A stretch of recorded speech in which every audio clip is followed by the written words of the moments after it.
My name's Angelo, and welcome to We Want Picks. I'm going to give you an early breakdown for UFC Vegas 67. This is the card that opens up the new year, and I'm doing this before most of the odds have dropped, so we're going in blind, but I actually love that because there's no outside influence. I'm not going to look at the odds and already know who everybody thinks is going to win. We're going to break down every single fight, giving you my picks, predictions, and the bets that we have now. Obviously, not all the odds are there, so not everything has a bet, but we do have some. So let's jump in. But before I do, we're still doing the $1,000 giveaway. We have till January 1st. And all you need to do is subscribe to both channels, We Want Picks and Picks Nation. The links are in the description. And if we hit 10,000 subscribers, we're going to give away $1,000. We're not that far off. We're about a week and a half out. We could absolutely get there. Subscribe to the channels, comment on the giveaway video, and you can win $1,000. All the links to do that are in the description. Before I jump in, become a premium member. A couple of you are cheap, right? And you're thinking, there's not a fight for a few weeks. I don't need to be a premium member. This is exactly when you need to be a premium member because these odds are trickling one at a time. They're going to drop randomly. And you've got family, you've got New Year's, Christmas, you have all of these things. Hanukkah's in the mix. We have all of these things going on and you're not focused on this, but I am.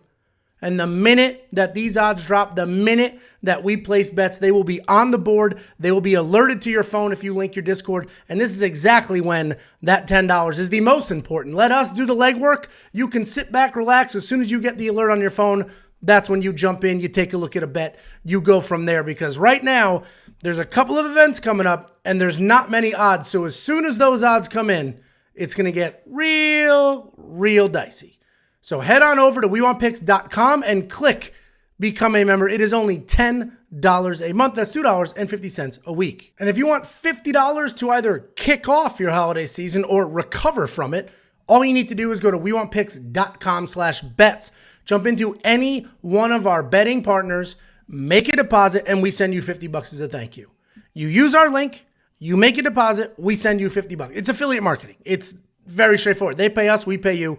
WeWantPicks.com/bets. Sign up, make a deposit, Cash App, PayPal, Venmo. We'll send you the money however you want it. And let's jump in. This is actually a decent card with some very good spots. And opening up that card, we have Javid Basharat taking on Mateus Mendonca. Mateusz Mendonca is a shoot-a-box fighter, so you know he's going to have some solid striking and some solid BJJ. He is primarily a grappler who's going to work you against the cage and then get those takedowns, but he can also strike. He's hittable on his feet, but he is dangerous as well. He mixes in elbows, spinning attacks, and he's always coming forward. He is making his official UFC debut here, and the UFC did not do him any favors because he's fighting Javid Basharat, who's a grappler who has incredible offense and defensive wrestling. He has absolutely no problems with a kickboxing match either, and he's landing almost 6 significant strikes per minute and being hit with less than 3. We have seen him out-grapple both Tony Gravely and Oren Allan, as well as outstrike Trevin Jones. He's very well-rounded, and he can absolutely be a problem in this division. Mateus is famous for winning 7 fights in 3 months, but if you dig a little deeper, they were not against the best opponents. He's definitely a well-rounded guy who can have success in the UFC, but I think Javid can do whatever he wants to Mateus here. Javid is absolutely the pick, but anytime you get an undefeated matchup like this, there's always a little bit of concern because you just don't know if they're undefeated because they haven't fought anybody good yet, or if they're undefeated because they're about to be the UFC champion. So Javid is the pick. I'm very confident in that. The minute those odds drop, I'm going to look to make a play, whether it's a parlay or a money line. I'm very confident in Javid here. Then we have Charles Johnson making a somewhat quick turnaround, that he's taking on Jimmy Flick. And Jimmy Flick is coming back after 2 years away, and he retired. He actually retired in 2020, citing his family and his father and a whole bunch of other stuff going on, personal reasons essentially.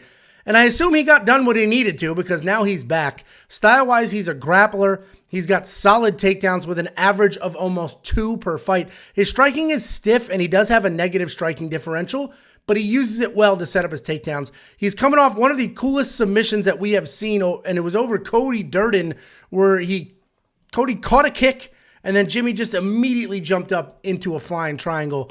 Charles Johnson is a very well-rounded fighter. His style is mostly striking, But, he's well-rounded. It's MMA, and he's a pretty high-level MMA fighter. He marches forward with busy boxing and solid kicks. He has some solid power, but he just never stops coming forward. His cardio, his pressure, his confidence are going to be an issue for a lot of people. He is coming off of his first win in the UFC, and it wasn't without controversy. It was that very close win over Zalgas, where he was taken down, landed fewer significant strikes, and he was backing up most of that fight. But he was a slow starter. He finished strong, and he hit a real rhythm there. Jimmy's definitely a dangerous grappler who, as we know, can just snatch something up from anywhere.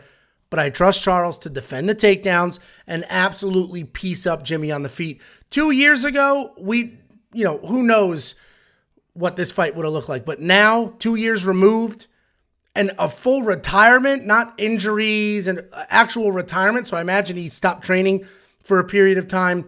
I just don't think Jimmy Flick's going to come back being the person that he was. I think Charles Johnson wins this fight. I think it's a showcase fight for Charles Johnson. So he's going to be the pick. And again, when these odds drop, he might warrant a money line bet. But, until I see those odds, I can't say for sure. But keep an eye on them. And if you're a premium member, the second we place that bet, you will get an alert to your phone. So make sure you have linked your Discord, because that's how you're going to get the alerts to your phone. And you can just focus on your family and let me do all the legwork. Then we have Abdul Razak Alhassan taking on Claudio Ribeiro. Abdul Razak Alhassan is a powerful striker. He does tend to hen hunt, though, while looking for knockouts. He's a high-level judo guy, and he just fell in love with his striking and his power. He's such a talented grappler that if he mixed it in more, it'd be pretty hard for people to figure him out. He's an incredibly talented guy. He's got great power, but as I mentioned, he doesn't use all of his tools. He has the grappling. He doesn't use the grappling all the time. He is coming off that split decision loss to Joaquin Buckley, where he did get 3 takedowns of his own, but he ended up giving up 5. And that was supposed to be a striking showcase. Claudio Ribeiro is an insanely powerful striker who earned a UFC contract with a wild left hook on the Contender Series. He has insane power in both his hands, and he absolutely bombs away while marching forward. He has almost no regard for what comes back his way, and he doesn't worry about the takedowns. He is the epitome of implementing his own will and not worrying about his opponents. He's got professional boxing experience, and it does show. The easy path to beat him is to take him down, but he's got excellent hips, and he works his way back to his feet pretty quickly. He's a dangerous guy, and this is I keep using the word showcase, but this is a showcase fight for him. And to win this fight, Alhassan 100% needs to lean on his judo. He needs to close the distance immediately and take Claudio down. The issue there is he hasn't been using it, and God knows what's going to come his way as he works in.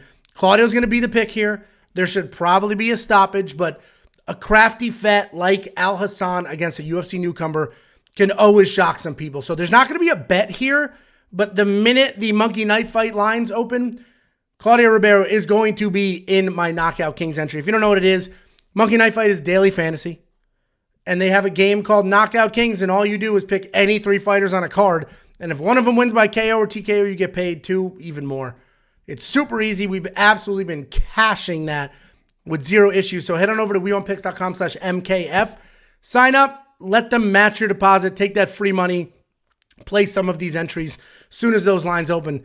In the meantime, you can do it on some football and some basketball because it is all sports. Then we have Punahele Soriano taking on Roman Kopylov. It's actually Punahele. Soriano is a fluid striker who's got tons of power, and he can put most people out on their feet. He was a D3 All-American wrestler who, despite his wrestling credentials, has been taken down a bunch. He's been taken down 13 times in 6 UFC fights, but he can be first round or bust at times. He does retain his power later in the fights, though. He's coming off that win over Dalcha Lungambula, where he gave up the first round and then landed clean in the second for the win. Roman Kopylov is also a very good kickboxer with professional experience. He's a low output guy who picks his shots, and he just tends to throw 1 strike at a time until he settles in, and then he weaves together some nice combinations. In both of his UFC losses, he was taken down, and he had no answer on the ground. He couldn't work his way back up. Roman's striking is legit good, though, and he has very real power. He's coming off his first UFC win, his underdog win over Di Chirico, where he did find that stoppage later in the fight.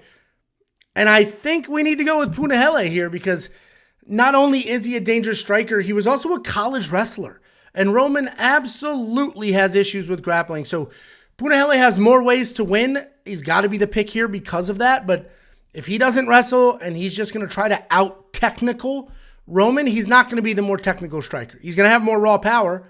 He's going to have the grappling and wrestling advantage. So hopefully he uses all of those combined and he doesn't try to point fight Roman, because we've watched Punahele get out point fought by Brendan freaking Allan, who's a grappler. So hopefully he works in some takedowns, works in that power, and Punahele is going to get this done. Then we got Omar Morales taking on Mateusz Rebecki. Omar Morales is a good kickboxer. He's got some really nice kicks and some solid takedown defense at 63%. He's very strong and he likes to come forward. And he does this really well by ending his combinations with a forward step. And before you know it, he's walked you down or he's held center. He's gotten you against the cage. He does not have a ton of offensive takedowns in the UFC. He only has 3, but he is at a 100% takedown accuracy. And he might use that in this fight. He's coming off that loss to Uros Medic, where he was knocked down twice and KO'd in the second. Mateusz Rebecki is a relentless grappler who marches forward with giant 1-2 punches before he starts diving at legs. Even though he is a grappler, he will absolutely hang around for a striking match. Every single punch he throws is with intent, and when he gets you to the ground, he is looking for a finish. He can be a bit reckless, just sort of leaving him open on the feet and giving his opponent some space to work on the ground. He's got solid cardio considering his pace, because his pace is insane, but he can be a bit sloppy. He's very dangerous, and you do need to be on your toes when you're fighting him. This entire card is loaded with fights that are designed to showcase some UFC debuts. And this is another one. Omar is a solid striker, but this is set up for Rebecki to get that highlight win. Either a KO with a massive overhand left, which he just bombs away, or a ground stoppage. Either way, I think Rebecki wins this fight, and it's likely inside the distance. I don't usually bet on UFC debuts, so this is probably going to be another one of those Knockout King entries, so check that out. And if we are lucky enough to get a 2.5 line, which we probably won't, but if we're lucky enough to get a 2.5 round line, this will be an under for sure. Absolutely will be an under. If it's a 1.5, I'm going to need to think about that a little more, but we'll see what we get here. Hopefully a 2.5 line, and I'm going to go ahead and bet that under. Then we have Daniel Argueta taking on Isaac Dulgarian. Daniel Argueta is a short, stocky grappler who many times doesn't even bother striking. He just comes across the cage, wraps up your body, and then muscles you to the ground. He's got really nice pressure, and he leaves almost no space for his opponents to work up. He has one single game plan, and that is get you to the ground and then pound away. He's coming off a short notice UFC debut loss to Damon Jackson, where he more than doubled Jamin's strikes, and he did get a takedown, but ultimately gave up the control time for the loss. Isaac Dulgarian is a wrestler who will get it to the ground by any means necessary. If you throw a kick, he's going to catch it. And if you don't, he's going to shoot. As soon as it hits the ground, he's immediately looking to scramble and work for positions. He will strike in transitions and look for submissions anywhere he can get them. He's active and not someone you want to be scrambling with. This entire fight is going to come down to who initiates the grappling exchanges. If Daniel gets the takedowns, he can control on top, pound away. If Isaac gets them, he's going to create a scramble and work towards the stoppage. This is a really tough fight to call, but I think I like Isaac here. I think his scrambles can be the difference. A sloppy shot by Daniel can create an opening that Isaac is going to scramble and snatch something up. Argueta is going to be the better wrestler, but Isaac's going to be the better jiu-jitsu guy, the better grappler. I'm going to lean Isaac here, but this is absolutely a no-bet situation. We got a dude with 9 fights taking on a dude with 5 fights. We have a UFC debut, somebody who's looking for a win in the UFC. There's too much going on. Zero reason to bet on this fight. And I have been up units 7 events in a row, something ridiculous like that. Last event was a bloodbath for basically everybody except me. And the difference between me and everybody else, I'm not some Nostradamus here. It's because I pick my spots. I know who not to bet on. I don't get caught up in the bullshit and just forcing. This is a no-bet situation. The lines haven't dropped, so I don't know what the odds are, but I guarantee there's an idiot out there somewhere that's going to be like, wow, with those underdog odds, it's close. This should be a 50-50 fight, and if I can get underdog money, I'm going to take it. That is bullshit. Do not do that. Do not bet on this fight. That is stupid logic that a lot of people deal with that they shouldn't be. Watch the fight. Have some fun. If you're wondering why there's so many edits in this video, it's because I am sick as shit. and I'm cutting out the coughs, cutting out the sneezes, cutting out the drinks. I'm a mess. Anyway, we've got Allan Nascimento taking on Carlos Hernandez. And Allan Nascimento is a fun striker who likes to grapple as well. He doesn't have much to offer in the wrestling department, but he has no problem getting into a brawl, getting taken down, and then working sweeps and submissions from there. The problem is if he can't get those sweeps or create a scramble, he pretty much ends up on bottom the whole fight, just getting pounded on. He's got okay power in his hands, but a low 20% takedown accuracy and a 16% takedown defense. He's coming off that upset win over Jake Hadley where he had 2 takedowns and almost 10 minutes of control time. Carlos Hernandez is a grappler who has okay striking. Striking-wise, he's got solid accuracy and deceiving power. He isn't the most technically sound guy, but he's got a nice jab with a straight that follows behind it. He's another one of these guys that has slick BJJ, but not much to offer in the wrestling. So he's going to take shots, but they're usually stuffed, and then he ends up working up the body and then trying to get you down from there. He's been known to throw up some Hail Mary submissions like flying triangles, and he's a pretty well-rounded guy that got 2 takedowns in his last fight, and that did help tip the scales in a split decision win. So the 2 takedowns accounted for like 0 control time whatsoever, but that was the difference in the judge's eyes. This is one of the toughest cards in the fight to pick because Carlos is a solid guy who can grapple and strike, but he's barely squeaking out these decision wins. If you give him someone like Allan and you give him the room, well, he's going to keep up the pressure and he could probably snatch that decision from you. And I think that's exactly what happens here. I think Nascimento can keep the pressure up and get this done. I wish he had better takedowns. That 20% is pretty brutal, but I do think he gets this done. Even in the loss to Gear, he gave up 12 minutes of control time and still forced it to a split decision with his pressure and striking. So Nascimento is going to be the pick. This is another not your spot. Do not bet on it. But I do like Nascimento here. I imagine he's going to open as the underdog, but we'll see what that looks like when these lines drop. Then we have an incredibly interesting fight. We have Umar Nurmagomedov taking on Hani Barcelos. Umar Nurmagomedov is exactly who you expect him to be with that last name. He's got 3 fights in the UFC with 9 takedowns total, 15 minutes of control time, and 2 submissions. It's just absolute domination from him in his first 3 UFC fights. His striking is just okay, but his wrestling is fantastic. He does use kicks really well to stay out of range, and then he just comes charging in with the wrestling, and he looks for his takedowns. If he misses the first, he will transition to the second, then the third, and he just has amazing chain wrestling. Hani Barcelos is an incredibly well-rounded fighter and an absolute beast. Striking-wise, he's got great low kicks, solid volume, and a great pace. Wrestling-wise, he is a 5-time Brazilian national champion who averages around 2 takedowns per fight and has 93% takedown defense. Timur Valiev was 0 for 6 in takedown attempts against Raoni, and Raoni dropped him twice in that fight. Hani Barcelos is the real deal, and he's coming off the destruction of Trevin Jones, where he had 2 10-8 rounds. This is a really tough fight to pick as well, because Hani Barcelos is, without question, the better overall fighter. He is absolutely the better MMA fighter, but Umar is so good at one thing, and he could use that one thing to control this entire fight for 15 minutes. But Hani's a national champion wrestler. And this isn't Arkansas wrestling versus Georgian wrestling like we saw at UFC 282. This is 2 high-level wrestlers, and the exchanges are going to be determined by the entries and the scrambles.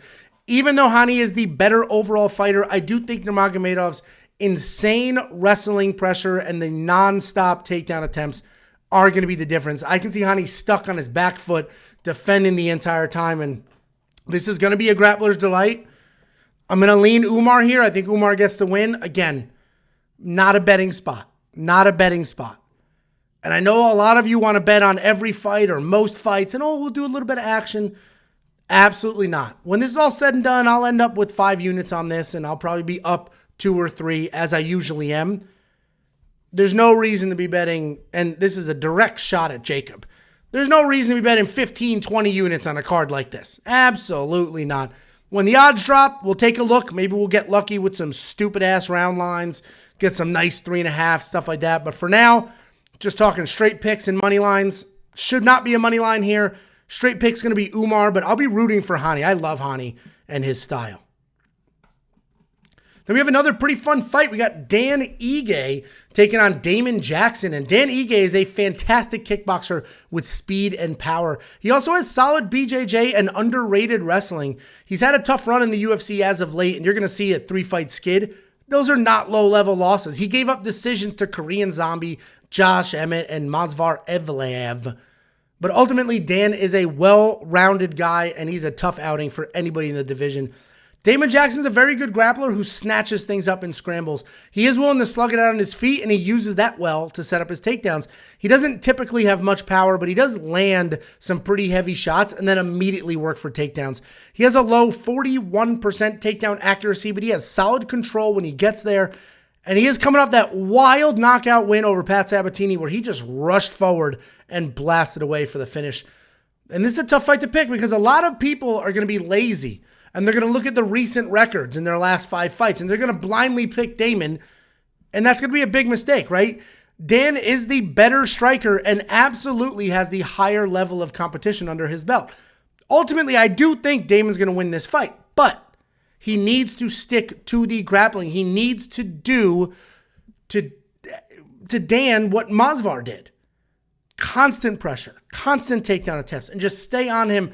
Don't let him hit a rhythm. Don't give him any range. With all that being said, we'll see when the props drop, but this is a razor-thin fight.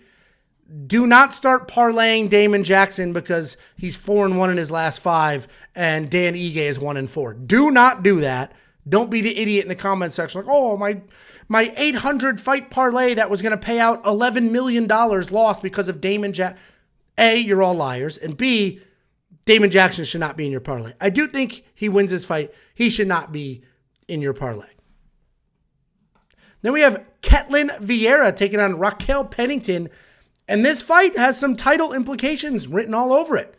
Ketlen Vieira is a powerful, come-forward striker with solid takedowns and top work. She marches forward, throws heavy, looks to tie up, and then she's going to trip or uchimata from there. On top, she keeps control, she pressures, and she pounds away. She's not very fast, she's not very athletic, but she's big, she's strong, and she's fundamentally sound. She's coming off that controversial split decision win over Holly Holm where she landed fewer strikes, but she had 1 takedown. She basically was held against the cage the whole time and pulled off the win.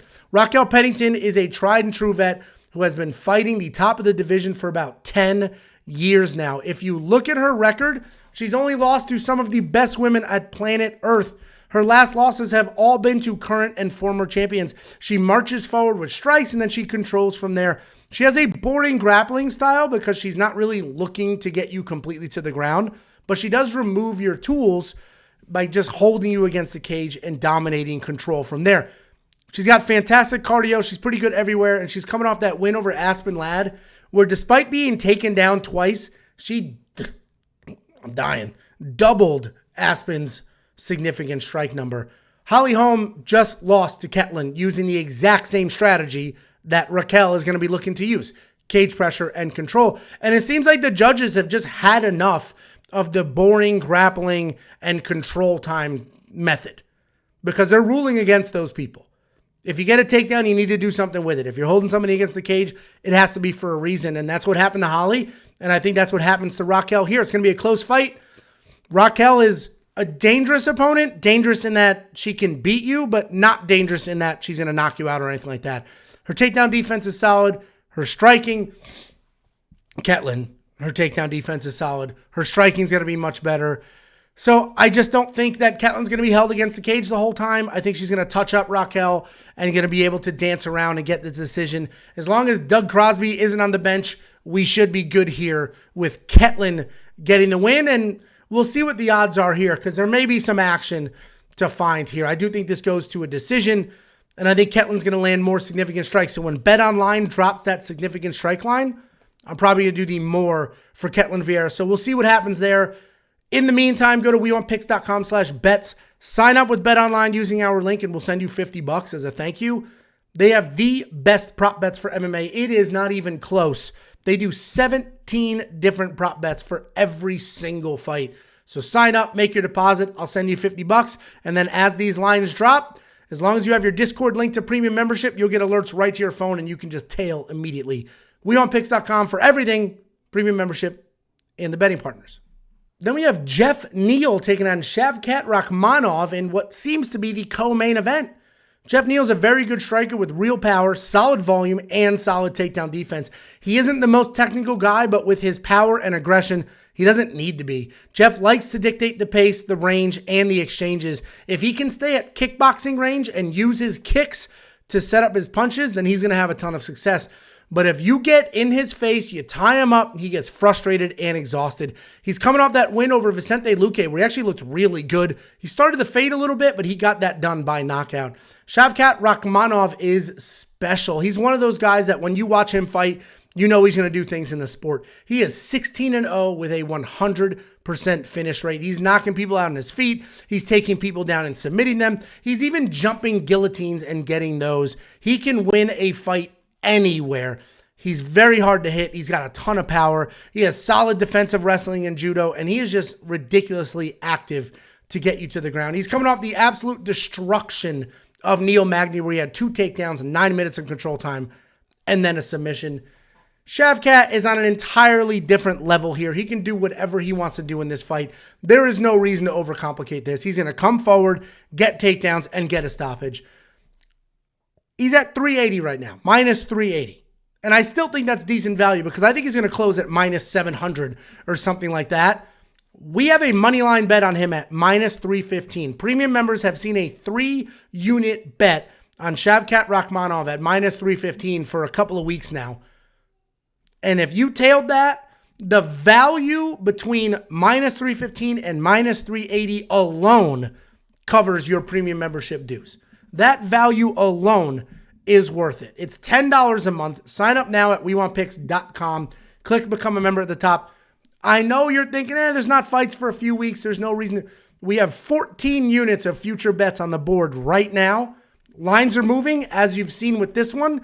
And you just want to be able to enjoy the holidays. So sign up for premium membership, link your Discord, and you will get alerts to your phone the very second that we place bets. And as these lines drop, as we hop into the bets, you're going to want to get them early before the lines move, as we just saw with Shavkat.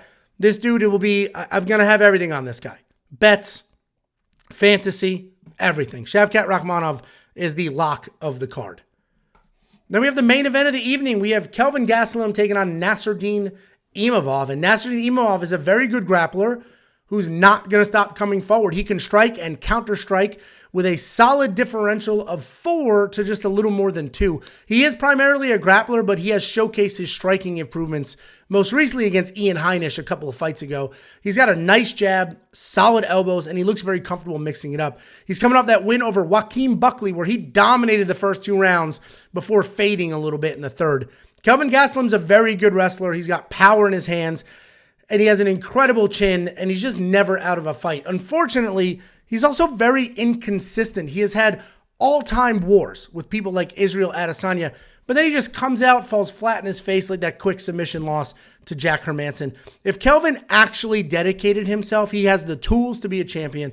He's coming off that loss to Jared Cannonier, where even though he landed more significant strikes, he was dropped and did not get his wrestling going.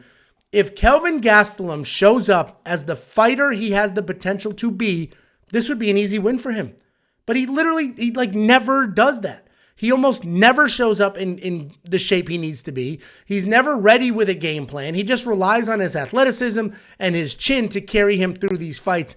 I just don't see that working here. Imavov is he's not like a naturally gifted. He's not nearly as talented as Kelvin Gastelum, but he will be more prepared, in better shape, and he's going to win this fight. And at a certain point, hard work is just going to beat raw talent, and we just cannot keep backing Kelvin in these fights based off of talent alone, because at this point, we're almost positive he's not putting in the work. He's not going to get his wrestling going. He lost to Darren Till, and we just saw Darren Till can get taken down by a moth, and Kelvin Gastelum didn't just dominate with wrestling. He's not prepared. He doesn't have the cardio to do that wrestling-heavy game plan. So Nassourdine's going to be the pick. There is a world where Kelvin Gastelum magically shows up in shape and ready to go, because he's going to be the more powerful striker. He's going to be the better wrestler, but he's just not going to be ready to go. Nassourdine Imavov is the pick here. We'll see. If he is less than minus 300, I will throw some money line units on him for sure. I'm I like Nasruddin. I like his abilities, but this is absolutely a fade Kelvin situation. I'm going to be betting the other side because of that. Guys, don't forget, we're doing the $1,000 giveaway. We're only a couple hundred subscribers away from 10,000.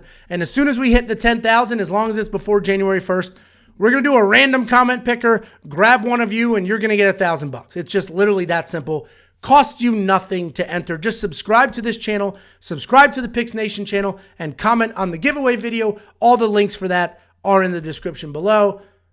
And don't forget, become a premium member. I get it. There's not fights for a couple of weeks, but at $10 a month, and the fact that we have 14 units of future bets on the board already, and we've got line movement on most of them, it's worth the $10. It's freaking $10. That's not even 2 cups of coffee a month. It's ridiculous. And we're never going to touch that price point. So WeWantPicks.com, click become a member at the top. And again, you want to get ready for Christmas? You want to recover from Christmas? WeWantPicks.com/bets. Use our links to sign up with any one of our betting partners. Make a deposit, and we will send you $50 as a thank you.